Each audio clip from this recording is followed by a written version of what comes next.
O Concello de Ribadumia consegue por primeira vez comezar os trámites necesarios para rexistrar a Vide Folla Redonda como caste comercial, conseguindo por un lado un dos obxectivos deste mandato e polo outro asegurando a continuidade dun produto propio. Un paso que este equipo de goberno, pois a verdade é que estamos moi contentos, moi satisfeitos, e nada, iniciar ese proceso, ese trámite técnico que ten que levar medio rural,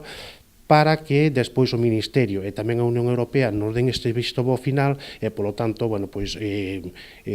chegar a ese punto final de produción e comercialización sen ningún tipo de problema. Os primeiros pasos para asegurar o futuro desta variedade tiveron lugar no ano 2016 co rexistro da marca. O seguinte veu no 2017 coa solicitude de Festa de Interese Turístico de Galicia para a Festa do Viño Tinto do Salnés e exaltación das variedades autóctonas. O 23 de maio do 18 aprobouse en pleno instar a Consellería correspondente o inicio dos trámites necesarios para o citado recoñecemento.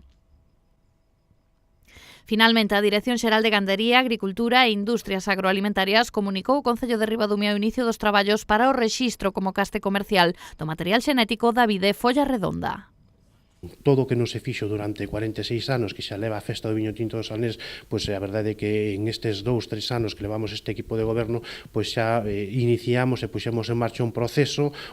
que, bueno, pois vai a tardar un pouco precisamente en conseguir o obxectivo, pero un paso moi importante, e, bueno, pois tamén queremos agradecerlle a Medio Rural, pois que, de alguma maneira, pois que entenderan que isto que era un proceso que era normal para levar a cabo, e aparte que as administracións non podemos mirar para outro sitio. É dicir, esta é unha realidade económica, foi unha realidade económica, e a día de hoxe para o Concello de Ribadumia, tamén para a comarca do Salnés, pero para o Concello de Ribadumia tamén pode ser un recurso económico, pero tamén un recurso turístico.